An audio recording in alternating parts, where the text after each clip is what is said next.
Hey golfers, let's take a look at the swing of Mark Wahlberg. So, in this series, we're going to try to understand why certain celebrities have the handicap level that they do. So, Mark is about a 13 to 15, somewhere in that range. And we've got a few different swings from different years. He's posted some swings, or swings have been posted of it. We're going to talk about some of the common traits for this 13 to 15 handicap that we can see with Mark's game. Now, as we just kind of play it through, you can freeze frame it and look at whatever you want. If you focus on his head and his upper body, you'll see that there's a fair amount of movement up, and then we'll see from the face on view it goes forward, and then it kind of plateaus or stabilizes there. And as he goes through, we'll see from the face on view, this trail shoulder gets pretty high and on top. That's usually a sign that, in his case, he's using that left arm and that left shoulder as one of his big power sources. So he's kind of controlling the swing more from the upper body. In addition, we'll see from the face on view that he doesn't really change the curvature of his spine. Like, he tends to stay more in this flexed posture.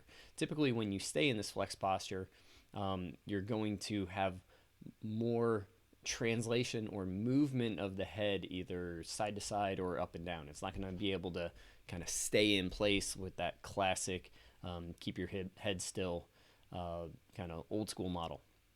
The other thing we'll see is typically golfers who have a over dominance of that trail shoulder will tend to set up with this stance appearing closed, pelvis kind of appearing a little bit closed, and then shoulders appearing well open compared to it. So this shoulder is kind of reaching forward from the get-go, and that is usually a sign that he's going to use that as a big power source on the way through.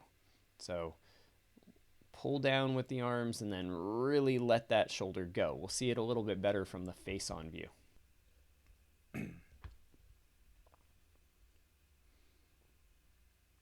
So we got two different face ons. Over here on the right, we have one from 2016, and we'll see this is more kind of classic, staying in that flexed posture. And you'll see if you turn while staying more in that flexed posture, you'll tend to kind of translate off the ball a good bit. But you'll see that he didn't have a whole lot of head lift, like he wasn't standing up yet.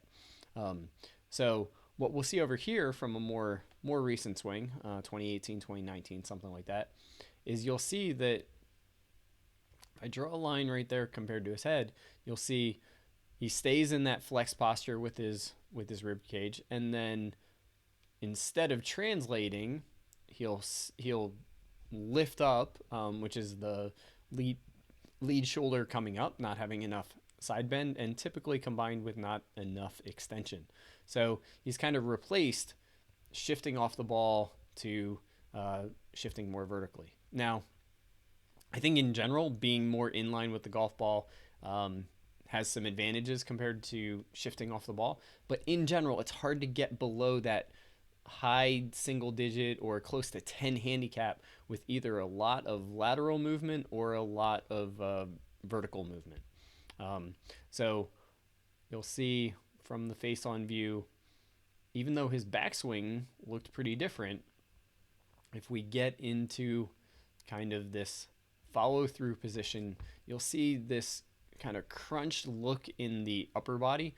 That's a sign that trail shoulder, in his case that left shoulder, is really dominant as a power source, and it's causing him to stay, or it's contributing to him staying in this more rounded posture. Now let's take a look at one more clip to see if this is more of a power related problem or is this more of a control related problem. Now, as a bonus, I thought it'd be cool to take a look at the difference between his iron and driver swing. This was from 2021. He was getting ready for the Pebble Beach. And what we'll see is if you look at his head height compared to the green, yeah, it has a little bit of lift, but you'll see in general it has a much more consistent or stable approach. And you'll see that as a result, his swing is a little bit shorter because he's not increasing it just by standing up or by extending the spine. He's just accepting staying flexed forward and doing a little bit more shortened or controlled swing. Where over here with his driver movement from the same year, you'll see much more lift to create some of that length. And then from there, because of that upper body lunge that we saw and a little bit more upper body dominant tends to get steep.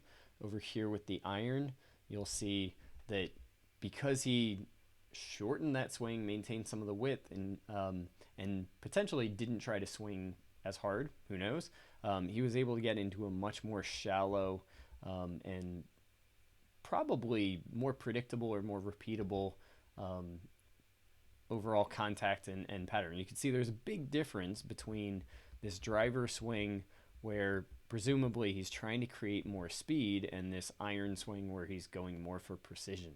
Big difference in his shoulder tilt, big difference in the head change.